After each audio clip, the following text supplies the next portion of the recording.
Friends, Andrew here. In this video, I'm going to show you how to add Google Chrome shortcut to your desktop. So if you have Google Chrome installed on your PC, by default, once you install Google Chrome on your PC, it should create a shortcut or a Google Chrome icon on your desktop that you can easily go ahead and open whenever you want to open Google Chrome.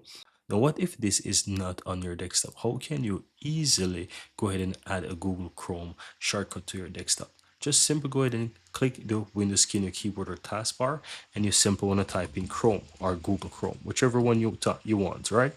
And once you find Google Chrome on your PC, right click on it, and you want to go to where it says open file location, right? Once you click on open file location, it's going to open up a folder here for you where you'll find the Google Chrome shortcut or the Google Chrome logo here. And all you have to do is just right click on that, guys, and you will have options where you can go ahead and add a new shortcut. So how do you basically do that? So what you want to do, you want to go ahead and choose the option that says show more options since you're on Windows 11 or so. And once you're here, you will have the option to create a shortcut. So you can easily go ahead and create a shortcut from here, or you can go to where it says send to, and you will have the desktop shortcut. So you can quickly go ahead and click create shortcut from here.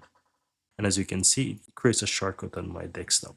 Now I'm going to go ahead and delete that option, and I'm going to show you again. So the next one, or the first one that I showed you, is to right click and go ahead and show more options. And you see the first option here, which I showed you, create shortcut.